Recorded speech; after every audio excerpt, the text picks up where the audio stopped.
Hello నమస్తే, నేను Ashok. Welcome to reality check. AP రాజకీయాలకు ఇంకా కేవలం 10 రోజులు మాత్రమే ఎన్నికల సమయం ఉంది. 10 రోజుల్లో అన్ని పార్టీలు ప్రచారంలో దూసుకుపోతున్నాయి. అయితే కూటమికి సంబంధించి ప్రధాని మోదీ ఏపీలో పర్యటించనున్నారు. 2 బహిరంగ సభలు, ఒక రోడ్ షోతో ప్రధాని మోదీ ఎన్నికల్లో ప్రచారం చేయనున్నారు. దానితో కాకుండా ల్యాండ్ టైటిలింగ్ యాక్ట్పై ఏపీ రాజకీయాల్లో చాలా దుమారం రేగుతుంది. ల్యాండ్ టైటిలింగ్ యాక్ట్కి సంబంధించి జగన్మోహన్ రెడ్డి మళ్ళీ అధికారంలోకి వస్తే ల్యాండ్ టైటిలింగ్ యాక్ట్ని తీసుకొస్తారు. దాని ద్వారా ప్రజల పేరు మీద ఉన్నటువంటి భూములు, ఆస్తులన్నీ ప్రభుత్వం పేరు మీదకి వెళ్తాయి. దాన్ని జగన్మోహన్ రెడ్డి కంట్రోల్లో ఉంటాయని చెప్పేసి కూడా ఇటు టీడీపీ, జనసేన కామెంట్ చేస్తున్నాయి. ఇక మరోవైపు పెన్షన్లకు సంబంధించి పెన్షన్ల పైన వివాదం కొనసాగుతుంది. గత నెలలో ఏదైతే పెన్షన్లు తీసుకోవడానికి వృద్ధులు ఎంత ఇబ్బందులు పడ్డారో ప్రస్తుతం కూడా అదే ఇబ్బందులను కొనసాగుతూ ఉన్నాయి. దానికి సంబంధించి కూడా ఇప్పటికే టీడీపీ అలాగే వైసీపీ మధ్య వార్ నడుస్తూ ఉంది. సో ఏపీ తాజా రాజకీయ పరిణామాలపైన ఈరోజు రియాలిటీ చెక్లో డిస్కస్ చేద్దాము. రియాలిటీ చెక్లో నాతో పాటు పార్టిసిపేట్ చేస్తున్నారు పొలిటికల్ అనలిస్ట్ పురుషోత్తం రెడ్డి గారు. పురుషోత్తం రెడ్డి గారు, నమస్తే.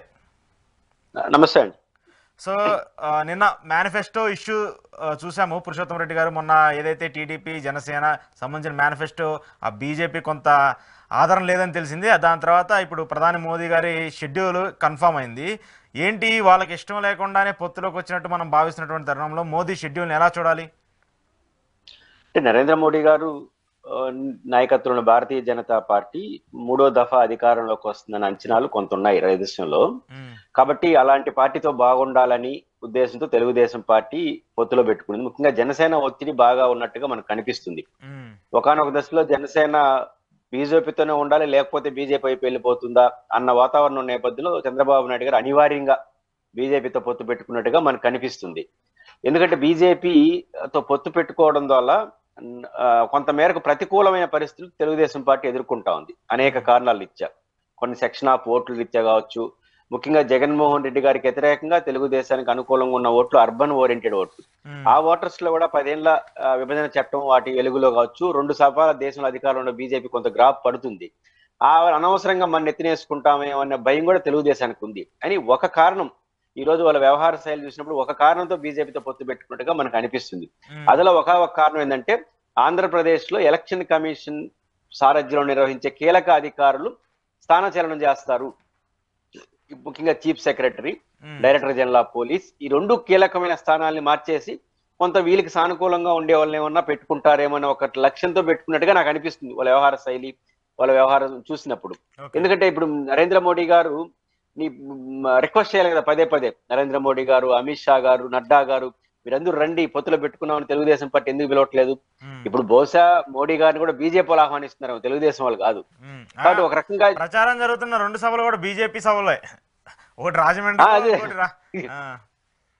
ఇప్పుడు ఇవన్నీ చూస్తున్నప్పుడు తెలుగుదేశం చాలా వరకు ఈ బీజేపీ, ఇప్పుడు నాకు బహుశా మీకు రాష్ట్రం అంతా చూస్తుంటారు జర్నలిస్ట్ గా, చాలా చోట్ల వినిపిస్తుంది, కరెక్ట్ ఆర్ రాంగ్, బీజేపీ వాళ్ళు రండి కానీ మీ జెండాలు ఎత్తుకొని రావద్దని చెప్తున్నారట, మీ కండువాలు వేసుకొని రావద్దని చెప్తున్నారట తెలుగుదేశం వాళ్ళు. కాబట్టి దీని సిగ్నల్ ఏంటి? బీజేపీతో ఉంటే ఎంతో కొంత నష్టము, రాజకీయంగా కొంత సెక్షన్ ఆఫ్ ఓట్లు పోతాయనే అభిప్రాయంతో తెలుగుదేశం ఉన్నట్టుగా మనకు కనిపిస్తా ఉంది. అయినా ఎందుకు పొత్తు పెట్టుకో, ఇదే ఇప్పుడు వచ్చిన ఆలోచన కాదు, ముందు కూడా ఒక పొలిటికల్ లీడర్ గా చంద్రబాబు నాకు తెలుసు కదా. బహుశా ఈ ఎలక్షన్ అజమాయిషిని ఏమన్నా ఇప్పుడున్న చీఫ్ సెక్రటరీగా డీజీపీని మార్చేసి తమకు అనుకూలంగా మారుస్తారనే భ్రమంతో పోయిండొచ్చు తప్ప, ఒక అపరిపక్వమైనటువంటి పొత్తు, అసహజమైనటువంటి ఆలోచన కలిగిన పొత్తు కాబట్టి ఆ గందరగోళం ఉంటుంది. నరేంద్ర మోడీ గారిని నాయకత్వంలో బీజేపీ శ్రేణులు తమ దగ్గరకు వచ్చినప్పుడు జెండా వద్దు, లేకపోతే కండువా వద్దు అని అంటున్నారంటే, ఇప్పుడు రేపు నరేంద్ర మోడీ గారు డైరెక్ట్ గా వచ్చి ప్రధానమంత్రిగా మన ఉపన్యాసాలు చెప్తారు. అప్పుడు ఏం చేస్తారు? ప్రధానమంత్రి వచ్చిన తర్వాత అనివార్యంగా ఈ పక్క చంద్రబాబు నాయుడు గారు, ఆ పక్క పవన్ కళ్యాణ్ గారు కూర్చోవలసిందే కదా. అప్పుడు ఏం చేస్తారు? మీరు కండువాలు వేసుకున్నా వాళ్ళిద్దరు పక్కన మీ ఫోటో ఉంటుంది. అదనంగా వాళ్ళ ఆమోదం ఈ మేనిఫెస్టోకి లేదు, ఆశీర్వాదం ఉంది కానీ ఆమోదం లేదు. ఇది ఒక విచిత్రమైన, ఇవన్నీ మెసేజ్లు రాంగ్ తప్ప మరింత చర్చనీయాంశం అవుతుంది. ఏం మాట్లాడతారు ఇప్పుడు? ఇప్పుడు ప్రధాని మోదీ గారు వస్తారు, ఏపీకి ఏమైనా స్పెషల్ స్టేటస్ ఇస్తామని చెప్తారా, లేదంటే విశాఖ రైల్వే జోన్ ఇస్తామని చెప్తారా, లేదంటే గతంలో ఏవైతే హామీలు ఉన్నాయో అవన్నీ మేము అమలు చేస్తామని చెప్తారా, లేదు జగన్మోహన్ రెడ్డి 5 సంవత్సరాల పాలన బాగాలేదు, జగన్మోహన్ రెడ్డి అన్ని అక్రమాలు చేశారు, అవినీతి చేశారని చెప్తారా, లేదు ఈసారి మేము అధికారంలోకి వస్తే ఈ కూటమి ఏదైతే మేనిఫెస్టో ఇచ్చిందో ఈ మేనిఫెస్టోని మేము ప్రజలకు చూపించి ఈ మేనిఫెస్టో అమలు చేస్తామని చెప్తారా? ఈ మూడిటికి బీజేపీ వ్యతిరేకంగానే ఉంది కదా. ఇంకా ఆయన ఇక్కడికి వచ్చి దేని గురించి మాట్లాడతారు? ప్రధానమంత్రి గారు రేపు సభ అయిన తర్వాత ముఖ్యమంత్రి గారు రియాక్ట్ అవుతాడు. ప్రధానమంత్రి గారు మొన్న చిలకలూరుపేటలో మాట్లాడినట్టు నర్మగర్భంగా ఏదో జాతీయ స్థాయిలో 400 సీట్లు, దేశం పురోగమిస్తా ఉంది, మోడీ మళ్ళీ రావాలి, ఇట్లాంటి జాతీయ విషయాలు మాట్లాడే వరకు పరిమితం అయి వెళ్ళిపోతే ముఖ్యమంత్రి గారు స్పందించరు. ఎందుకంటే ఆయనకు పెద్ద ఇబ్బంది లేదు చిలకలూరుపేట సభలాగా మారితే. అందుకు భిన్నంగా కొన్ని అంశాలు స్పందించాడు అనుకోండి. ఇప్పుడు ఉదాహరణకు జగన్మోహన్ రెడ్డి గారు విశాఖపట్నం వేదికగా ప్రధానమంత్రి గారిని రిక్వెస్ట్ చేశాడు. మాకు ఇంకా విభజన చట్టంలో అంశాలు చాలా ఉన్నాయి, పోలవరం ఉంది, ప్రత్యేక హోదా ఉంది, ఇవన్నీ మాట్లాడాడు. ఇవన్నీ మాట్లాడితేనే ఆయన స్పందించలా. బాగున్న ముఖ్యమంత్రితో వాళ్ళిద్దరు మంచి రిలేషన్ ఉన్నా కూడా దానికి స్పందించలే, ఏదో మాట్లాడి తెలిపినాడు. అలాంటిది చిలకలూరుపేట సభలో నరేంద్ర మోడీ గారు ఉపన్యాసానికి ముందు పవన్ కళ్యాణ్ గారు, చంద్రబాబు గారు మాట్లాడారు. మీరు ఎక్కడ విన్నారా? మాకు ప్రత్యేక హోదా కావాలి సార్, విభజన చట్టం కావాలి సార్, పోలవరం కావాలి సార్ అని అడిగారు. వాళ్ళ అడిగితేనే ఇవ్వని వాళ్ళు ఏం జరుగుతుందని వాళ్ళు భయపడుతున్నారు. ఇప్పుడు అడిగితేనే ఇవ్వని ప్రధానమంత్రి అడగకపోతే ఇస్తాడా? ఇప్పుడు రెండోది, ఇప్పుడు ప్రత్యేక హోదా ఇస్తానని అనుకుని నవ్వుకుంటారు జనం. ఎందుకంటే మీరు 10 ఏళ్ళు ఇవ్వకుండా తెలుగుదేశంతో ఉన్నప్పుడు 5 ఏళ్ళు లేదు, ఇప్పుడు విభజన చట్టం ముగిసిపోతామని ఇవ్వలేదు. ఇప్పుడు పోలవరం గురించి అస్యూరెన్స్ ఏమని ఇస్తారు? ఏమని ఇవ్వాలి అస్యూరెన్స్? పోలవరం సహకరించేది కాదు. 152 అడుగుల ఎత్తులో నీటి మట్టం ఎంత వరకు ఉంటుందో అంతవరకు నిర్వాసితులకు అయ్యే ఖర్చంతా భరిస్తామని ఇంతవరకు ఆ మాట అనవాలి. ఇంకేం మాట్లాడతారు? రైల్వే జోన్ పైన కప్పగింతలేస్తున్నారు. ఆ రకంగా చూసుకున్నప్పుడు బీజేపీ వాళ్ళు విభజన చట్టం గురించి ఏం మాట్లాడారు? 10 ఏళ్ళ కిందకి అమలు చేయలేదు సార్ అంటాడు ప్రధాని రేపు జగన్మోహన్ రెడ్డి గారు. ఇది ఒక సమస్య ఉంది. అలా కాకుండా చంద్రబాబు నాయుడు గారిని రాష్ట్రం గెలిపించండి అనుకోండి. ఎందుకు గెలిపించాలి? రేపు జగన్మోహన్ రెడ్డి గారు సింపుల్ గా కొట్టేస్తాడు. ఎందుకు కొట్టాలి? మీకే నమ్మకం లేదు కదా చంద్రబాబు గారిని నరేంద్ర మోడీని ప్రశ్నిస్తాడు. సార్ మీకే నమ్మకం లేకనే కదా మేనిఫెస్టోలో మీరు సంతకం పెట్టలేదు, మీ ఫోటో లేదు, మీ ఫోటో లేని మేనిఫెస్టో పెట్టుకున్న వాటిని ఎందుకు గెలిపించాలి, రాష్ట్రపతి సమాధానం చెప్తారా అని జగన్ అడిగితే ఏం చెప్తాడు మోడీ గారు? కాబట్టి మోడీ గారు ఏమీ మాట్లాడకుండా చిలకలూరుపేట లాగా మాట్లాడితే ఒక సమస్య, అది తెలుగుదేశానికి సమస్య. ఇవన్నీ మాట్లాడినాడు అనుకోండి, ఖచ్చితంగా జగన్ గారు అటాక్ చేస్తాడు. మీకే నమ్మకం లేనప్పుడు ప్రజలు ఎందుకు నమ్మకాలి? సింపుల్ లాజిక్ కదా. ఆ మేనిఫెస్టో పట్టుకోవడానికి ఆ జాతీయ నాయకుడు ఇష్టం చూపిలా, ఆ మేనిఫెస్టోలో వాళ్ళు భాగస్వాములు కాదంట, ఈ మేనిఫెస్టో అమలుకు జనసేన తెలుగుదేశం భాగస్వామి అంట, వాళ్ళు ఆశీర్వదిస్తారంట. బీజేపీ వాళ్ళు ఆశీర్వదించైనా ఎందుకు మీకే నమ్మకం లేనప్పుడు అలాంటి మీకే నమ్మకం లేని చంద్రబాబు నాయుడు గారిని ఆంధ్రప్రదేశ్ ప్రజలు ఎందుకు నమ్మాలి అని జగన్ గారు సూటిగా ప్రశ్నిస్తే నరేంద్ర మోడీ గారు ఏం సమాధానం చెప్తారు? ఆయన లేకపోవచ్చు, ఇక్కడ ప్రశ్నలు అయితే వస్తాయి. మొన్న మీకు పాపులర్ ఛానల్ మనం చెప్పొచ్చు, TV9 లో పనిచేసిన రజనీకాంత్ గారు ఇంటర్వ్యూలో తెలంగాణ నుంచి ఎక్కువ ప్రశ్నలు అడిగితే చాలా ఫెరోషియస్ గా సమాధానం చెప్పాడు. కాదంటే మీరు ఆ ఇంటర్వ్యూ చూడండి. ప్రధానమంత్రి గారిని కరప్షన్ గురించి మాట్లాడి ఏం గురించి సూటిగా ముఖ్యమంత్రి PRS ఎఫెక్టివ్ గా మాట్లాడినాడు. ఆంధ్రప్రదేశ్ గురించి మాట్లాడితే పొడిపొడిగా మాట్లాడినాడు. మేము ప్రాంతీయ మనోభావాలు కాపాడుతాము, ఎవరైనా వస్తే చేర్చుకుంటాము, అందరినీ గౌరవిస్తాము, మాకు మెజారిటీ లేకపోయినా తెలుగుదేశానికి మంత్రి పదవులు ఇచ్చాం అన్ని చెప్తే చివరిలో రాష్ట్రంలో మార్పు కావాలన్నా వద్దా, ఢిల్లీలో బలమైన ప్రభుత్వం కావాలన్నా వద్దా అనే దానిపైన ఆంధ్రప్రదేశ్ లో ప్రజలు ర్యాలీ అవుతున్నారంట. ఏమని చెప్పాలైనా? నా మిత్రపక్షం చంద్రబాబు నాయుడు గెలిపించండి, నన్ను ఢిల్లీలో గెలిపించని చెప్పాలి. అంతే కదా పొత్తు పెట్టుకున్న తర్వాత ఆలోచన జరుగుతా ఉందంటే. అంటే నర్మగర్భంగా ఒక అనాసక్తితో కూడుకున్నట్టు ఆన్సర్ చేశాడు. దీన్ని బట్టి ఇప్పుడు నిజానికి తెలంగాణలో మిత్రపక్షం లేదు, ఇక్కడ మిత్రపక్షాలు రెండు. ఇవన్నీ చూసినప్పుడు నరేంద్ర మోడీ గారిలో జాతీయ నాయకత్వంలో నమ్మకం లేదనుకోవాలా, గెలుస్తామన్న నమ్మకం లేదనుకోవాలా? ఆంధ్రప్రదేశ్ లో బీజేపీ గెలిచే అవకాశాలు లేవనే విషయం బీజేపీతో ఉన్న పార్టీలు గెలుస్తాయి అనుకోవచ్చు కదా. బీజేపీ అంటే ఇక్కడ ప్రాబ్లం ఏంటంటే, ఇప్పుడు నరేంద్ర మోడీ గారికి ఫుల్ మెజారిటీ వచ్చింది అనుకోండి సింగిల్ గా, అప్పుడు ఆంధ్రప్రదేశ్ తో వాళ్ళకి పని లేదు. ఇది ఫస్ట్ పాయింట్. ఇప్పుడు మనం 2 సార్లు అదే కదా జరిగింది. అదే రేపు నరేంద్ర మోడీ గారికి మెజారిటీ రాకపోతే 10, 20, 30 సీట్లు తగ్గితే అప్పుడు ఏంటి పరిస్థితి? అప్పుడు ఆంధ్రప్రదేశ్ లో మీరు అనొచ్చు, ఆంధ్రప్రదేశ్ తన మిత్రపక్షం చంద్రబాబు నాయుడు గారు 20 సీట్లు గెలిచారు అనుకోండి, అది యాడ్ అవుతాయి కదా అని మీరు అనొచ్చు. కానీ మీరు అంటారని నేను అనుకోను. ఎందుకంటే బీజేపీకి కానీ ఒక 20 సీట్లు తగ్గిందంటే, 20 సీట్లు కాదు, మ్యాజిక్ ఫిగర్ గాని అందుకోకుండా బీజేపీకి కానీ తగ్గిందంటే మొదటి జంప్ అయ్యేది చంద్రబాబు నాయుడు గారు. అది అందరూ తెలుసు. ఖచ్చితంగా కాంగ్రెస్ ఇప్పుడు ఆయనే కాదు, ఎవరు ఉండరు బీజేపీతో కానీ బీజేపీకి తగ్గిందంటే బీజేపీ పట్ల అంత వ్యతిరేకత ఉంది ప్రాంతీయ పార్టీలకి. దానికి చంద్రబాబు నాయుడు బ్రహ్మాండంగా లీడ్ చేస్తాడు. కాబట్టి ఆయనకు తెలుసు ఆ విషయం. ఏదైనా ఒక చిన్న ఛాన్స్ ఏంటంటే బీజేపీయా కాంగ్రెస్ దేశంలో అధికారంలోకి వచ్చేదనే ఛాయిస్ ఎంచుకోవాల్సి వచ్చినప్పుడు అంతో ఇంతో జగనే బెటర్ కదా వాళ్ళకి. ఎందుకంటే కాంగ్రెస్ అనేది ఆయన మాతృ సంస్థ జగన్మోహన్ రెడ్డి గారికి. కాంగ్రెస్ పికప్ అయితే కొంత డౌన్ అవుతుంది ఇక్కడికి. నేను వ్యూహాత్మకంగా చెప్తున్నా, మంచి అడ్డు గురించి మాట్లాడట్లా. కాబట్టి ఇప్పుడు జగన్ తో గొడవ పెట్టుకొని ఈయన్ను ప్రేమించి ఏం జరుగుతుందో ఏం తెలియదు. గెలిస్తే ఏడో అవసరం లేదు, ఇద్దరు మనతో ఉంటారు. గెలిస్తే అనుకో నరేంద్ర మోడీ గారు ఇండిపెండెంట్ గెలిస్తే జగన్ చంద్రబాబు ఇద్దరు మనతో గౌరవప్రదంగా ఉంటారు, మాట్లాడరు. మనం పొరపాటున తక్కువ సీట్లు వస్తే చంద్రబాబు గారు ఎవరుంటారు? మొదట జాతీయ అంతర్జాతీయ రాజకీయాలు ఇద్దరు ప్రధానమంత్రులు నిర్ణయించడం, మూడో ప్రధానమంత్రి నిర్ణయించారు రేపు. ఉమ్. ఖచ్చితంగా అదే వస్తుంది. కాబట్టి నరేంద్ర మోడీ గారు ఈ గందరగోళంలో ఉన్నాడు. ఢిల్లీ బీజేపీ వాళ్ళ యొక్క గందరగోళం ఆంధ్రప్రదేశ్ లో ఈ మిత్రపక్షాల కూటమికి ప్రాణ సంకటంగా మారింది. అక్కడ ఉంది ఇప్పుడు ఢిల్లీలో అయితే ఆ కన్ఫ్యూజన్ ఉంది. బీజేపీకి సంబంధించి ఆ మ్యాజిక్ ఫిగర్ 282 సంథింగ్ ఎంతో రావాలి, దానికి సంబంధించి ఆ కన్ఫ్యూజన్ కొనసాగుతుంది. వాళ్ళు 400 టార్గెట్ పెట్టుకున్నారు, కానీ కొంత భయం అయితే ఉంది. ఏపీలో కూడా కొంత మౌత్ పబ్లిసిటీ ఎక్కువగా జరుగుతుంది. పురుషోత్తం రెడ్డి గారు, మీరు కూడా మీ ప్రాంతాల్లో చూస్తూ ఉంటారు. కూటమికి సంబంధించి జగన్మోహన్ రెడ్డి భారీ వ్యతిరేకత ఉంది, ఇక్కడ వచ్చేస్తున్నాం మనము అన్న ఒక మౌత్ పబ్లిసిటీ ఎక్కువగా జరుగుతుంది. దాన్ని ఏమన్నా క్రియేట్ చేసిందా, లేదంటే నిజంగానే ఆ వేవ్ గ్రౌండ్లో ఏమైనా కనిపిస్తుందా? ఎప్పుడు కూడా మౌత్ పబ్లిసిటీ కానీ, మీడియా హైప్ కానీ, సోషల్ మీడియాలో కానీ ఎవరు యాక్టివ్ ఉంటారు? మిడిల్ క్లాస్ యాక్టివ్ ఉంటారు, అవేర్ సొసైటీ యాక్టివ్ గా ఉంటుంది, ఓకల్ సమాజం యాక్టివ్ గా ఉంటుంది. మనకు ఆంధ్రప్రదేశ్ లో ఉన్నది ఏంటంటే, జగన్మోహన్ రెడ్డి గారికి సానుకూలంగా ఉన్న అంశాలు ఏంటంటే, దిగువ మధ్య తరగతి, పేదలు, బడుగు బలహీన వర్గాల్లో, ఉమెన్ గ్రూప్స్ లో జగన్మోహన్ రెడ్డి గారికి పట్టుంది. ఈ కారణం చేతనే అర్బన్ ఏరియాలు కావచ్చు, ఓకల్ సెషన్ కావచ్చు, మిడిల్ క్లాస్ కావచ్చు, చంద్రబాబు నాయుడు గారికి అనుకూలంగా, అంటే జగన్మోహన్ రెడ్డి గారి వ్యతిరేకత చంద్రబాబు నాయుడు గారికి అనుకూలంగా వాతావరణం ఉందనేది ఫ్యాక్ట్. కాబట్టి మీకు ఏది రిఫ్లెక్ట్ అవుతుంది? రిఫ్లెక్ట్ మీన్స్ పోస్టల్ బ్యాలెట్ లో ఒరిజినల్ రిఫ్లెక్ట్ అవుతుంది, కానీ అవేర్ గ్రూప్లే ఎక్కువ మాట్లాడుతుంటాయి. ఈ గ్రూపుల్లో నేచురల్ గానే వైఎస్ఆర్ కాంగ్రెస్ పార్టీ కొంత నెగిటివ్ ఉంది, తెలుగుదేశం పార్టీకి అది అడ్వాంటేజ్ ఉంది, సహజంగా అదే కదా రిఫ్లెక్ట్ అవుతూ ఉంటుంది. కాబట్టి ఓకల్ సెషన్ లో ఈ ప్రభుత్వం పట్ల వ్యతిరేకత ఉంది కాబట్టి. కానీ ఇదే కానీ రిఫ్లెక్ట్ అయితే ఏది, చంద్రబాబు నాయుడు గారికి నేను చెప్పినటువంటి అనుకూల అంశాలు, జగన్ గారికి నేను అనుకున్నటువంటి అనుకూల అంశాలే కానీ ఆయా పార్టీలకు కానీ బ్యాలెట్ లో పడ్డాయంటే వైసీపీ మొగ్గు చూపిస్తుంది. ఎందుకని?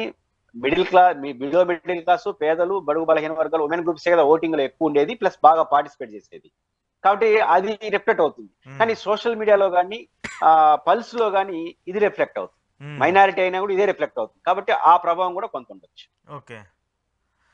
సో ఏంటి పెన్షన్స్ ఇష్యూ? దీన్ని మొన్న గత నెలలో చూసాము, అది చాలా పెద్ద కాంట్రవర్సీగా మారింది. ఈ నెల కూడా చూస్తున్నాం, పాపం ఇంకా బ్యాంకుల చుట్టూరు, ఆ సచివాలయాల చుట్టూరు తిరుగుతున్నారు. నేను ఒక ఇద్దరు వృద్ధులు కూడా ఆ ఎండదాటికి ప్రాణాలు కోల్పోయిన పరిస్థితిని చూస్తూ ఉన్నాము. మేము ఇచ్చాము, మేము ఉదారంగా మనస్తత్వంతోనే ప్రభుత్వ ఉద్యోగుల చేతో లేదంటే అక్కడ ఉన్నటువంటి అధికారుల చేతో పెన్షన్లు పంచమని మేము ఇచ్చాము, కానీ జగన్మోహన్ రెడ్డి దీన్ని రాజకీయ కోణంలో మార్చి వృద్ధుల మరణాలను కూడా రాజకీయం చేసి లబ్ధి పొందాలని చూస్తున్నారని చెప్పేసి ప్రధాన మీడియా, పార్టీ లీడర్లు చేస్తున్నటువంటి కామెంట్స్. అంటే ఇక్కడ ప్రాబ్లం ఏంటంటే, ఇప్పుడు వాళ్ళు ప్రధానంగా మిత్రపక్షాలు ఏదైతే కూటమి ఉందో ఆ కూటమి వేసినటువంటి రాజకీయ గోలు రివర్స్ అయింది. వాళ్ళ రాజకీయ ఎత్తుగడ వీళ్ళకి మెడజుట్టుకునింది. అది ఇప్పటికైనా ఆత్మ పరిశీలన చేసుకోకుండా మళ్ళీ ఎదురుదాడి చేస్తే ప్రయోజనం శూన్యం. ఇక్కడ రాజకీయాల్లో ఇంకొక వారంలో ఎలక్షన్ జరుగుతుందనగా ప్రతి ప్రధాన పార్టీ రాజకీయమే చేస్తుంది. ఏ రాజకీయాన్ని ప్రజలు ఎట్లా చూస్తారనేది ఇక్కడ మౌలికమైన ప్రశ్న. వీళ్ళు కరెక్టా, వాళ్ళు కరెక్టా అనేది ఇంకా అయిపోయింది. నా పాయింట్ ఏంటంటే, నిన్న పురంధేశ్వర్ గారు ఒక అద్భుతమైన స్టేట్మెంట్ చూసా. ఆమె ఏమంటారంటే, పురంధేశ్వర్ గారు, జగన్మోహన్ రెడ్డి గారు మీరు ప్రస్తావించిన రాజకీయం చేస్తున్నాడు, రాజకీయంగా ఉపయోగించుకునే ప్రయత్నం చేస్తున్నాడు అని చెప్తూ 130 సార్లు బటన్ నొక్కినటువంటి జగన్మోహన్ రెడ్డి గారు పేదల కోసం, సంక్షేమ ఈ పెన్షన్ల కోసం ఒక బటన్ నొక్కలేడా అనింది. అది తెలిసనిందా తెలియక? ఇప్పుడు నా బటనే కదా నొక్కింది. ఇప్పుడు జవహర్ రెడ్డి, అప్పుడు జగన్ నొక్కినట్టు ఇప్పుడు జవహర్ రెడ్డి గారు నొక్కాడు, అంతే కదా. బటన్ నొక్కినంటే అడిగితే బటన్ నొక్కితే నేరుగా పోయి వాళ్ళ అకౌంట్ లో పడుతుంది, వాళ్ళ ఇంట్లో పడదు. ఇప్పుడు బటనే నొక్కింది. అదే ఏమంటారు, పవన్ కళ్యాణ్ గారితో కలిసిన సావాస దోషం ఏమో కానీ ఈ పంచ్ డైలాగులు ఎక్కువైపోయినాయి వీళ్ళకి. 130 సార్లు నొక్కారు కాబట్టి ఇంకొకసారి నొక్కలేడా? ఇప్పుడు బటనే నొక్కారు, అది మీరు చెప్తేనే నొక్కినారు. మీరు డిమాండ్ ఎలక్షన్ కమిషన్ యొక్క మార్గదర్శకాలు, జవహర్ రెడ్డి గారు బటన్ నొక్కినాడు. నేరుగా ఒక 60-70% మంది బ్యాంక్ అకౌంట్ లో పడిపోయాయి. మిగిలిన వాళ్ళకి ఇండ్ల కాడికి పంపించినారు, అంతే కదా. ఇప్పుడు ఎవరు పాటించినట్టు? ఇక్కడ 2 అంశాలు ఉన్నాయి. ఎలక్షన్ కమిషన్ ఆదేశాలను జవహర్ రెడ్డి గారు పాటిస్తున్నాడా, పాటించట్లేదా? ఎలక్షన్ కమిషన్ ఆదేశాలు ఏం చెప్పింది? డిపిటి సిస్టాన్ని కొనసాగించండి, అదేవిధంగా ప్రభుత్వ ఉద్యోగులు, ఇతర ఉద్యోగులు, ఇతర అవకాశాలు కూడా విధి లేని పరిస్థితిలో ఉన్న వాళ్ళకి ఇంటింటికి ఉన్న అన్నింటినీ పరిశీలించి చేయమని చెప్పారు. డిపిటి సిస్టమ్ అంటే ఏంటి? Direct benefit scheme. అదే బటన్ నొక్కడం. DPT scheme first priority election commission ఇచ్చింది, కాబట్టి 170% బ్యాంక్ అకౌంట్ డబ్బులు వేసేసినారు. ఇప్పుడు బ్యాంకుల కాడికి పోవాలి. ఇందుకు సచివాలయం దగ్గరికి 10 కిలోమీటర్లు పోతే ఇప్పుడు ఇంకొక 20, 30, 40, 50 కిలోమీటర్లు బ్యాంకుల దగ్గర పోవాల్సి వస్తుంది. ఇది ఖచ్చితంగా ఎఫెక్ట్ ఇస్తుంది. దానివల్ల ఎవరికి నష్టం? మీకే నష్టం. ఎందుకు వచ్చింది ఈ పరిస్థితి? ఎఫెక్ట్ నెంబర్ ఇస్తున్నా 1, కూడా దాన్ని తగ్గించుకోవట్లే ఎక్కడ, మళ్ళీ దానికి కౌంటర్ మీద కౌంటర్ ఇస్తూ మీడియాలో కొన్ని రాతలు రాస్తూ ఇట్లా దాన్ని ఇంకా పెద్దది చేసుకుంటూ ఉన్నారు. దాన్ని నివారించే చర్యలు ఎక్కడా కనిపించట్లేదు. అంటే ఒక తప్పు చేసినప్పుడు అరే మనం ఇక్కడ తప్పు చేసినాము, పొరపాటు అయింది అని అనుకొని రెండో తప్పు పోకుండా ఉండాలి. వీళ్ళు తప్పుని కవర్ చేసుకోవడం కోసం 4 ఎక్కువ తప్పులు చేస్తున్నారు. ఇప్పుడు ఏమంటారు? ఎలక్షన్ కమిషన్ దగ్గరకు పోయి ఇంటింటికి పంపిణీ చేయండి అని డిమాండ్ చేస్తారు. చీఫ్ సెక్రటరీ దగ్గరకు పోయి ఇంటింటికి పంపిణీ చేయండి, చీఫ్ సెక్రటరీ ఏమో జగన్మోహన్ రెడ్డి గారు మాటనేసి రాజకీయం చేస్తున్నాడు బయట వచ్చి ఆరోపణ చేస్తారు. వాళ్ళకి గొంతుగ్గా ఉన్నటువంటి నిమ్మగడ్డ రమేష్ కుమార్ గారు ఏం చెప్పాడు? ఎలక్షన్ కమిషన్ కి ఆన్ రికార్డ్ ఆయన మాట్లాడాడు. ఏం మాట్లాడతాడు నిమ్మగడ్డ రమేష్ కుమార్ గారు? ఎప్పుడు 23 మార్చి ఏం మాట్లాడతాడంటే, మేము రిటర్న్ గా కంప్లైంట్ ఇచ్చినాము, వాలంటీర్లకు ఈ పెన్షన్దారులకు మధ్య లింక్ తెగ్గొట్టాలంటాడు. అది ఈ ఐఏఎస్ భాష అందామా బ్యూరోక్రాటిక్ భాష అందామా అర్థం కాదు, కానీ లింక్ తెగ్గొట్టేసేయండి, వాళ్ళతో పనే లేదు. First demand. రెండో డిమాండ్ ఏం చేస్తాడు తెలుసా? విధి లేని వాళ్ళు, వికలాంగులు, పోలేని వృద్ధులకి ఇంటి దగ్గర వేయండి, మిగిలిన బ్యాంక్ అకౌంట్ ఉన్న ప్రతి ఒక్కరికి బ్యాంక్ అకౌంట్ లో వేయండి. మార్చి 23వ తేదీ నిమ్మగడ్డ రమేష్ కుమార్ గారు రాతపూర్వకంగా ఇచ్చిన ఫిర్యాదు ఇది. బ్యాంక్ అకౌంట్ లో వేయండి, మిగిలిన వాళ్ళని సచివాలయాలకు రప్పించండి. భాష బలే ఉంది చూడండి, రప్పించండి అంటే ఐఏఎస్ భాష. అంటే ఈ అందమైన భాషను ఆయనతో మాట్లాడిచ్చేసినారు. ఆన్ రికార్డు దొరికాడు. ఇప్పుడు ఈ ఎలక్షన్ కమిషన్ ఏం చెప్పింది? డిపిటి సిస్టమ్ అవకాశం ఉన్న పంపండి. ఇప్పుడు ఏం చేశారు? మా తిరుపతిలో మున్సిపల్ కమిషనర్ గారు ఎలక్షన్ కమిషన్ సిఎస్ ఆదేశాల మేరకు ఇన్ని వేల పెన్షన్స్ ఉన్నాయి, దాంట్లో ఒక 5,000 పెన్షన్స్ అనుకుంటారు, 5,000 పెన్షన్స్ మాత్రం బ్యాంక్ అకౌంట్లు లేవు. కాబట్టి బ్యాంక్ అకౌంట్ లో లేని వృద్ధులు ఇవేవి కాదు, బ్యాంక్ అకౌంట్ లేని ప్రతి ఒక్కరికి ఇంటి దగ్గరకు పెన్షన్ ఇస్తాము. బ్యాంక్ అకౌంట్ లో ఉన్న ప్రతి ఒక్కరికి బ్యాంక్ అకౌంట్ లో వేస్తాము. ఒకవేళ బ్యాంక్ అకౌంట్ లో ఏమైనా ఇన్ టైంలో పడకపోయినా మిస్ మేనేజ్మెంట్ అయినా మళ్ళీ కవర్ చేసి మీకు ఇంటికాడికి ఇస్తాము, ఎవరు సచివాలయాలకు రావద్దండి. ఇంత బాధ్యతాయుతంగా ఇచ్చారు కదా. అంటే ఇది ఎవరు? ఎలక్షన్ కమిషన్ ఆదేశం తూచే తప్పకుండా పాటించారు. మీరు చెప్పారు. పైపిచ్చు నిమ్మగడ్డ రమేష్ కుమార్ గారేమో బ్యాంక్ అకౌంట్లు ఏమంటాడు, పురంధేశ్వర గారేమో బటన్ నొక్కమంటారు, మీరేమో ఇంటింటికి పంచమంటారు. ఒక స్టాండ్ ఉందా మీకు?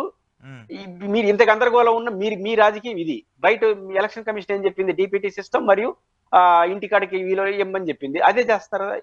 అసలు బ్యాంక్ అకౌంట్ లేని వాళ్ళందరికీ, వికలాంగులు, వృద్ధులని కూడా చూడట్ల ప్రభుత్వం.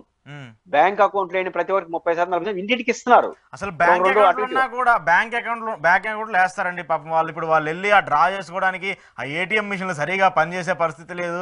అసలు ఇప్పుడు సగానే సగం దేశంలో ఎన్ని ఏటీఎం మిషన్లు ఉన్నాయో, రాష్ట్రాలు ఎన్ని ఏటీఎం మిషన్లు ఉన్నాయో తెలియదు. మహా అయితే ఒక మండలానికో ఒక ఏటీఎం మిషన్ ఉంటుంది. గ్రామాల పరిస్థితి ఏముంటుంది? ఇప్పుడు వాళ్ళు మళ్ళీ తిరిగి బ్యాంకు చుట్టూరే తిరగాలి కదా ఆ డబ్బుల కోసం. అంటే ఎక్కడ ప్రాబ్లం వస్తుందంటే, వీళ్ళు ఏమనుకున్నారంటే అశోక్ గారు, మనం బ్యాంక్ అకౌంట్ కి ఏమని వీళ్ళు చెప్పారు ఫస్ట్ నుంచి. బటన్ నొక్కినప్పుడు పురంధేశ్వర గారు చెప్పింది కదా, బటన్ 136 సార్లు 31సారి నొక్కలేవా అనింది. ఇది వాళ్ళ ఉద్దేశం ఏంటంటే, వీళ్ళు చీఫ్ సెక్రటరీ గారు ఆ సారథ్యం ప్రభుత్వం మళ్ళీ మే 1వ తేదీన సచివాలయాలకే బలవంతంగా రప్పిస్తారు అని భ్రమపడ్డారు వీళ్ళు. అంటే కాబట్టి బ్యాంక్ అకౌంట్లు వేసేయచ్చు కదండి అని అనేస్తే సైడ్ అవుతుంది విషయాన్ని వేశారు. ఇప్పుడు బ్యాంక్ అకౌంట్లు వేసేసినారు. ఇప్పుడు ఎవరు బాధ్యత? ఇప్పుడు బ్యాంక్ అకౌంట్ మీరు చెప్పినట్టు 10 కిలోమీటర్ అకౌంట్ బ్యాంకులపై శాపనార్థాలు పెడుతున్నారు ఆ ప్రజలు. పాపం ఎవరిని పెడతారు? మిమ్మల్నే కదా. ఏం లాభం మీకు? కాబట్టి వీళ్ళు జగన్మోహన్ రెడ్డి గారి ప్రభుత్వం ఒకటి క్లియర్ అండి, మనకు సంక్షేమ పథకాలు, వాలంటీర్ సిస్టమ్ వల్ల కొంత ఓటింగ్ జగన్మోహన్ రెడ్డి గారికి వచ్చింది. ఇది ఒక రాజకీయంగా జరిగిన పరిణామం. దీన్ని ప్రతిపక్షం ఎదుర్కోవాలంటే ఏం చేయాలి? దానికి భిన్నంగా ఏదైనా చేయాలి, లేకపోతే ఆల్టర్నేటివ్ చెప్పాలి. ఈ రోజు ఏం చేస్తున్నారు? ఎప్పుడైతే బ్యాంక్ అకౌంట్ సచివాలయాలకు వచ్చి నానా సమస్య అయిందో అప్పుడు వెంటనే దీన్ని కవర్ చేసుకోవడం కోసం పెన్షన్దారుల ఆగ్రహాన్ని గురిగా ఉండడం కోసం 3,000 నుంచి 4,000 చెప్పేసినాడు. అదేవిధంగా వాలంటీర్ల ఆగ్రహానికి గురిగా ఉండడం కోసం 5,000 నుంచి 10,000 చెప్పేసినాడు. అంటే ఆగ్రహం వచ్చిన తర్వాత రియాక్ట్ అయితే ఎందుకు అనుకుంటారు? మొదటేమో శ్రీలంక అనేసినారు, ఇంకోవైపు వాలంటీర్లు దుర్మార్గులను తిట్టేసినారు, ఇంకో ఆయన ఉమెన్ ట్రాపింగ్ అనేసినాడు. ఇన్ని అంటే తప్పులు చేసేసి ఫలితం రివర్స్ వచ్చేసరికి కవర్ చేసుకునేదానికి ఇంకో తప్పు చేస్తున్నారు. కాబట్టి అందువల్ల ఇది విషమ పరిస్థితి. అంటే దీన్ని ఎవరిది తప్పు ఎవరిది కాదు. ఇంకొక వారంలో ఎన్నికలు జరుగుతుందనగా 66 లక్షల కుటుంబాలని ప్రభావితం చేసే విషయంలో ఏ అవకాశం దొరికినా ప్రతి రాజకీయ పార్టీ రాజకీయం చేస్తుంది. ఇది ఒక వాస్తవం. చీఫ్ సెక్రటరీ ఏం చేస్తున్నాడు? ఏమి చేయాలి? ఎలక్షన్ కమిషన్ రూల్స్ పాటించాలి. ఆయన election commission rule as IAS officer గా పాటిస్తున్నాడు. దానికి ఏదైనా ఇంక అది వైసీపీకి అనుకూలంగా మారుతాను, తెలుగుదేశానికి అనుకూలంగా మారుతాను, ఆయన ఏం చేస్తాడు? రెండో విషయం, ఇప్పుడు మీరు 5,000 నుంచి 10,000 ఇస్తామండి అంటున్నారు. అది ఎన్నికలకి అనుకూలంగా మారింది అనుకోండి, అది తప్ప. తెలుగుదేశం పార్టీ మేనిఫెస్టో చెప్తుంది కదా 5,000 నుంచి 10,000 ఇస్తాం. తర్వాత ఎలా అమలు చేస్తారు? ఇప్పుడు జగన్మోహన్ రెడ్డి ఇస్తున్న పథకాలు మొత్తం ఎంత చూసుకున్నా కూడా దాదాపు 1,10,000 కోట్లు 1,20,000 కోట్లు వస్తుంది. వచ్చే ఆదాయమే 90,000 కోట్ల వరకు ఉందని చెప్పేసి ఆయన నిన్న క్లియర్గా గణాంకాలేసి చెప్పారు. నాకు ఇంత వస్తుంది, నేను ఇంత చేయగలను, అందుకోసమే నేను కొత్త హామీలు ఇచ్చి నేను ఈసారి ప్రజల్ని మభ్య పెట్టాల్సిన అవసరం లేదని క్లియర్గా చెప్పాడు. కానీ చంద్రబాబు నాయుడు గారు నిరుద్యోగ వృత్తి 3,000 ఇస్తామన్నారు, పెన్షన్లు 4,000 చేస్తామన్నారు, ఇప్పుడు వాలంటీర్లకు 10,000 ఇస్తామన్నారు. అదనంగా దాదాపు 40,000 కోట్లు ఇంకా యాడ్ అవుతుంది. అంటే 1,50,000 కోట్ల వరకు వెళ్తుంది. దానికి వాళ్ళు చెప్తున్న లాజిక్ ఏంటి? సంపద సృష్టిస్తాను అంటాడు. నా పాయింట్ ఏంటంటే, ఇప్పుడు ఆంధ్రప్రదేశ్ ఏర్పడి 60-70 సంవత్సరాలు అవుతుంది. ఉమ్మడి ఆంధ్రప్రదేశ్ విభిన్న మీరు కూడా స్టడీ చేయండి. ఒక బడ్జెట్ కి ఇంకొక బడ్జెట్ కి పెరుగుదల అంటే ఆదాయంలో కావచ్చు, అవకాశాల్లో కావచ్చు, ఒక బిలో 10% ఉంటుందండి. ఈ సంవత్సరం 1,00,000 కోట్ల బడ్జెట్, వచ్చే సంవత్సరం 1,05 కోట్లు లేదా 5,000 కోట్లు. మీ పెరుగుదల బడ్జెట్ పెరుగుదల 10%, బిలో 10% ఉంటుంది. మరి మీరు ఏకంగా 60-70-80 కోట్ల రూపాయలు అదనంగా కావాలి ఈ ప్రతి ఇయర్. అంటే ప్రతి ఇయర్ ఇట్లా మరి పెరుగుకుంటా పోతే మీరు ఎక్కడి నుంచి తెస్తారు డబ్బులు? అంటే సంపద సృష్టిస్తారు, ఓకే. ఎంత జరుగుతోంది? మనం 60 ఏళ్ళ ఆంధ్రప్రదేశ్ చరిత్ర చూసినప్పుడు ప్రతి బడ్జెట్ 5%, 10% పెరుగుతా ఉంది. 4,000 కోట్లు 5,000 కోట్లు పెరుగుతుంది. మీరు హామీలు ఏవో 40-50 కోట్లు ఉన్నాయే. మరి ఇన్ఫ్రాస్ట్రక్చర్ ఏదో చెప్తున్నారు కదా అభివృద్ధి అనేసి, ఎట సాధ్యం? ఇప్పుడు అమరావతిలో అద్భుతాలు 2,00,000 కోట్లు పెట్టాలి, అని చెప్తారు. అంటే ఇవన్నీ చూసినప్పుడు ఖచ్చితంగా వాళ్ళు చెప్పేదానికి చేసేదానికి మధ్య ఉన్న వ్యత్యాసం అనేది వాళ్ళకి గుదిబండగా తయారవుతోంది. దాన్ని జగన్మోహన్ రెడ్డి గారు తెలివిగా అడ్వాంటేజ్ గా వాడుకుంటున్నారు. ఓకే, సో ఏంటి ల్యాండ్ టైటిలింగ్ యాక్ట్ మీద చాలా రాద్ధాంతం జరుగుతుంది. ఇప్పుడు సామాన్యులు అంటే చాలా మందికి మనలాంటి వాళ్ళకి తెలుస్తుంది కాబట్టి ఆ సబ్జెక్ట్ గురించి సామాన్యుల ప్రజలకి, గ్రామాల్లో ఉండే వాళ్ళకి, విలేజెస్లో ఉండే వాళ్ళకి తెలియదు. నిజంగానే జగన్మోహన్ రెడ్డి వస్తే మన భూములన్నీ ఆయన లాగేసుకుంటాడు, మనం అమ్ముకోవాలన్నా కొనుక్కోవాలన్నా ఆయన పర్మిషన్ తీసుకోవాలి అన్న ఒక బలమైన వాదనను ప్రజల్లోకి తీసుకెళ్ళిపోతుంది మీడియా కానివ్వండి, ఇటు టీడీపీ కానివ్వండి. ఏంటి అసలు ఈ అంశం ఏంటి? అంటే ఇక్కడ 2 పాయింట్లు ఉన్నాయి.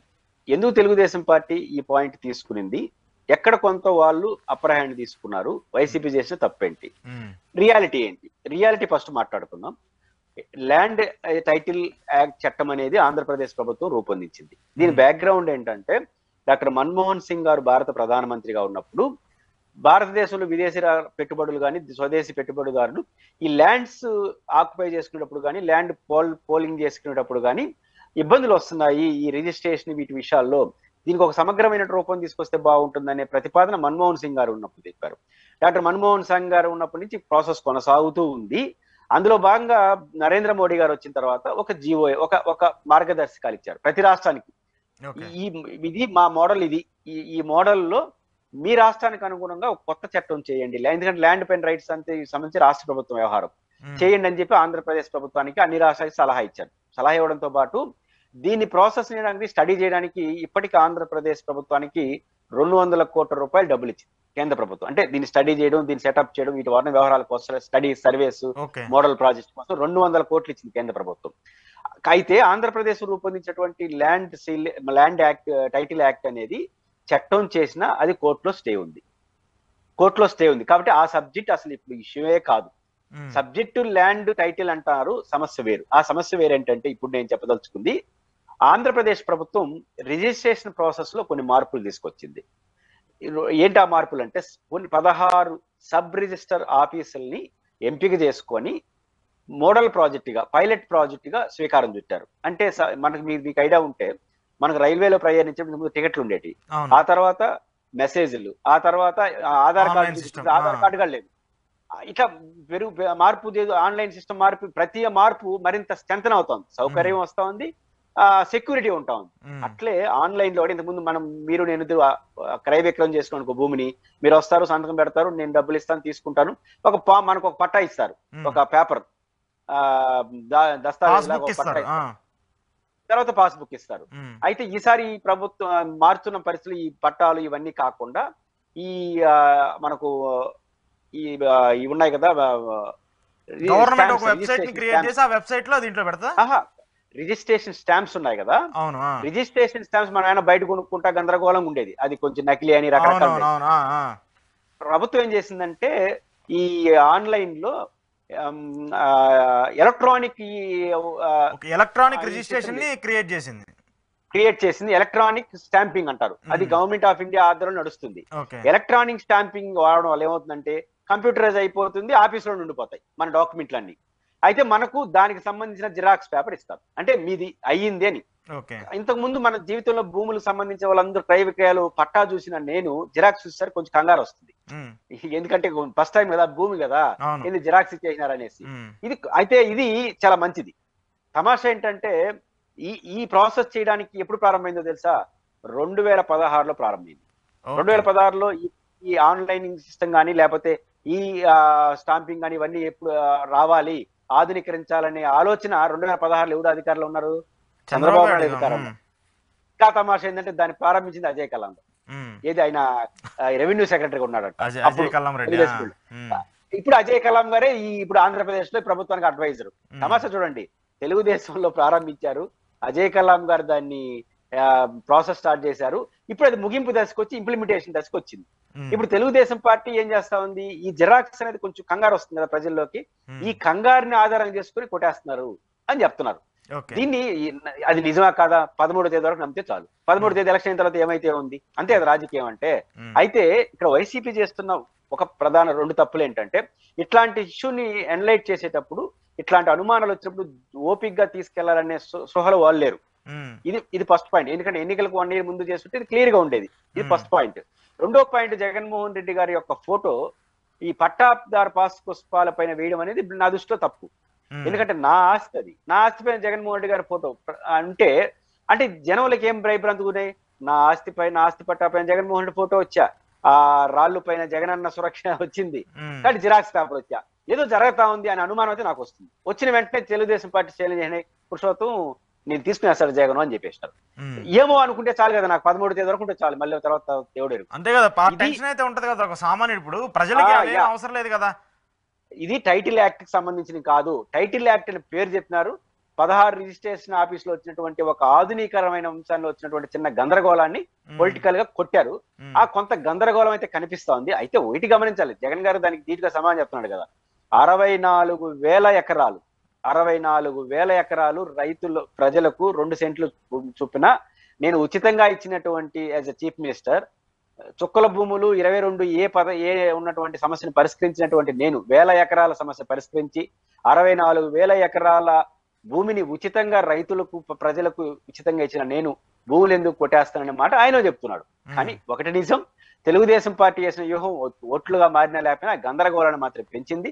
ఆ గందరగోళానికి వైసీపీ వ్యవహరించినటువంటి తీరు, అదే హడావుడిగా ప్రారంభించడం, రెండో వైపు ఆ ఫోటో పైన ఉండడం, ఇది వాళ్ళకి యాడింగ్ గా పాయింట్ కనిపిస్తుంది. ఓకే, సో అయితే ఇది బేసిక్ ఏంటంటే చాలా మంది ఏదైతే ఇప్పటిదాకా పేపర్ డాక్యుమెంటేషన్ నడుస్తున్న ఒక సిస్టాన్ని ఒక ఆన్లైన్కి తీసుకొస్తున్నారు. గతంలో ఏటీఎంల కోసం డబ్బుల కోసం వెళ్ళి చెక్కులు రాసి బ్యాంకుల కోసం డబ్బుల కోసం ఎలా అయితే వెళ్ళేవాళ్ళో, దాని నుంచి ఇప్పుడు ఫోన్పేలు, యూపీఐలు, గూగుల్ పేలకు ఎలా అయితే అప్గ్రేడ్ అయ్యామో అలాంటి సిస్టాన్ని ఇప్పుడు ల్యాండ్ టైటిలింగ్ యాక్ట్ ద్వారా, అంటే జరుగుతున్నది ఇష్యూ ఏంటంటే ల్యాండ్ టైటిలింగ్ యాక్ట్ ద్వారా ఒక ఆన్లైన్ రిజిస్ట్రేషన్, ఆన్లైన్ ఏదైతే డాక్యుమెంటేషన్ ఉన్నాయో దానికి అప్గ్రేడ్ చేస్తూ తీసుకున్నటువంటి మెయిన్ రీజన్ ఇది. మనకు బ్యాంకుల్లో మీకు ఏటీఎం ఆఫీస్కి వెళ్తాము, ఏటీఎం ఆఫీస్కి వెళ్ళినప్పుడు మనం తీసుకున్నప్పుడు మనం మెసేజ్ వస్తుంది ఫోన్ కి. ఇంతకుముందు అది లేదు కదా, పేపర్లు వచ్చేది. మెసేజ్ వచ్చినప్పుడు ఇన్ని రోజులు పేపర్ వచ్చింది, ఇప్పుడు మెసేజ్ రాలంటే ఈ ఏటీఎం ఒకటి తినేసినాడు ఏమని ఫస్ట్ రోజు అనుకుంటాం, డే 1. కాబట్టి నిజమే ఇది నరేంద్ర మోడీ తినేసాడు పురుషోత్తం అన్నారు అనుకో, ఏమో అనుకుంటే చాలు కదా 4 రోజులు అనేది ఇప్పుడు తెలుగుదేశం యాక్టివిటీ అంతే. అదే ఓకే. సో ఫైనల్ కంక్లూడ్ చేస్తూ ఈ జనసేన గ్లాస్ గుర్తుకు సంబంధించి వివాదం మన చాలా రోజుల నుంచి మీరే చెప్తున్నారు, ఆ గ్లాస్ మొత్తం కొంప ముంచుదని చెప్పేసి నిన్న ఎలక్షన్ కమిషన్ కూడా క్లియర్గా చెప్పేసింది, మీరు ఎన్ని కేసులు వేసినా దానివల్ల ఉపయోగం లేదు, ఆల్రెడీ మేము అలాట్ చేసేసాం అభ్యర్థులకి గ్లాస్ గుర్తునని. ఇప్పుడు ఏంటి ఆ గందరగోళం వల్ల ఇంపాక్ట్ ఏమైనా ఉంటుందా? ఖచ్చితంగా తెలుగుదేశం పార్టీకి ఎంతో కొంత వీళ్ళ వల్ల నష్టం. ఇప్పుడు వరకు జగ్గాయిపేట ఏదో ఉంది, ఆయన దాదాపు 26,000 ఓట్లు తెచ్చుకున్నట్ట లాస్ట్ టైం ఇండిపెండెంట్ గా జనసేన నుంచి పోటీ చేసి. ఇప్పుడు ఆయన ఇండిపెండెంట్ గా పోటీ చేస్తున్నాడు రెబల్ గా. గ్లాస్ గుర్తు వచ్చింది ఆయనకి. ఇప్పుడు పాత ఆయన గ్లాస్ ఆయన 26,000 గ్లాస్ కేసినారు. ఈసారి ఆయనే అభ్యర్థిగా ఉన్నాడు ఇండిపెండెంట్ గా. ఏమవుతుంది పరిస్థితి? ఖచ్చితంగా జనసేన యొక్క ఇప్పుడు ఉదాహరణకు చట్టం లేదు, కోర్టులు ఏం చేయలేవండి. ఎందుకంటే చట్టంలో ఏముంది, చట్టంలో ఉన్నదానే కోర్టు ఇంటర్ప్రిటేట్ చేస్తుంది. నీ సొంత కవిత్వం కుదరదు, కోర్టు కూడా అధికారం లేదు. చట్టంలో ఏముందంటే రిజిస్టర్డ్ అన్రికగ్నైజ్డ్ పార్టీలు కొన్ని ఉంటాయి, రిజిస్టర్డ్ రికగ్నైజ్డ్ పార్టీలు కొన్ని ఉంటాయి. దీనికి తేడా ఏంటంటే రిజిస్టర్డ్ రికగ్నైజ్డ్ పార్టీలు అంటే రిజిస్టర్ చేసి ఉండి గుర్తింపు పడిన పార్టీ, అంటే మొత్తం పోలైన ఓట్లు 6% లేదా 10 ఎమ్మెల్యే సీట్లు ఏదో లెక్కలు ఉన్నాయి. ఆ వచ్చిన వాళ్ళని పార్టీ ఎన్నికల గుర్తింపు అంటారు, పార్టీ గుర్తింపు. దానికి ఒకసారి ఒక సీట్ ఒక అలాట్మెంట్ చేసిన తర్వాత దాన్ని ఎవరికి ఇవ్వడానికి లేదు. రిజిస్టర్డ్ అన్రికగ్నైజ్డ్ పార్టీ అంటే తగిన ఓట్లు లేకుండా పోతే, ఇప్పుడు పవన్ కళ్యాణ్ గారి పరిస్థితి. కాబట్టి ఆయనకి ఇచ్చిందంటే ఆ గ్లాసు గుర్తు రిజిస్టర్డ్ అన్రికగ్నైజ్డ్ పార్టీకి ఎట్లా ఉంటుందంటే, వాళ్ళు పోటీ చేసే చోట ఖచ్చితంగా వాళ్ళ గుర్తు వాళ్ళకి ఇస్తారు, సింగిల్ గుర్తు, ఎవరు అడిగినా ఎవరు. కానీ వాళ్ళు పోటీ చేయని చోట ఎవరు అడిగినా ఇస్తారు, అది ఫ్రీ సింబల్ గా మారిపోయి. ఇది చట్టం. ఈ చట్టాన్ని కోర్టు కాదు ఎవరూ మార్చలేరు.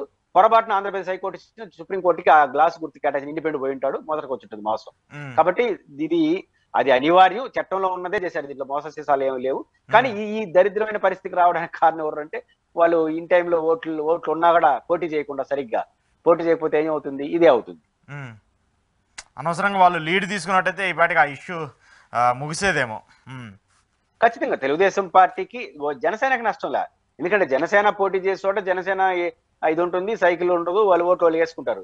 జనసేన కారణంగా 4 ఓట్లు వస్తాయని భావించే తెలుగుదేశం పార్టీ చోట జనసేనకి వెళ్ళిపోయింది అనుకోండి, తెలుగుదేశానికి నష్టం, జనసేనకి ఏం నష్టం? ఆ ఓట్లు పాపం చాలా నియోజకవర్గాల్లో జనసేన నమ్ముకొని చాలా మంది క్యాండిడేట్లు ఉన్నారు. 5,000 10,000 పాపం వాళ్ళు తీసుకొస్తే గెలుద్దాం అన్న భావనలో ఉన్నారు చాలా నియోజకవర్గాల్లో. ఇప్పుడు మీ బెస్ట్ ఎగ్జాంపుల్ నర్సాపురం అండి. నర్సాపురం ఎంపీ సీట్ ఉంది కదా, నర్సాపురం ఎంపీ సీట్ నాకు తెలిసి 10,000 లోపు మెజారిటీతోనే లాస్ట్ టైం రఘురామకృష్ణరాజు గెలిచాడు వైసీపీ. కానీ ఆ నర్సాపురం ఎంపీ సీట్ ఓట్లు జనసేనకు వచ్చి సంథింగ్ లోజ్ 22 లక్షల ఓట్లు జనసేనకు వచ్చింది. 2,55,000 ఓట్లు వచ్చాయి నాగబాబు గారికి వచ్చాయి. ఇప్పుడు అక్కడ పొరపాటు నాకు తెలియదు, ఆ నర్సాపురంలో కూడా మళ్ళీ గ్లాసు ఉంది అనుకోండి, ఏంది తెలుగుదేశం పరిస్థితి, బీజేపీ పరిస్థితి ఏంది, గ్లాస్ కు మళ్ళీ వేసాడు అనుకో మళ్ళీ పోతుంది.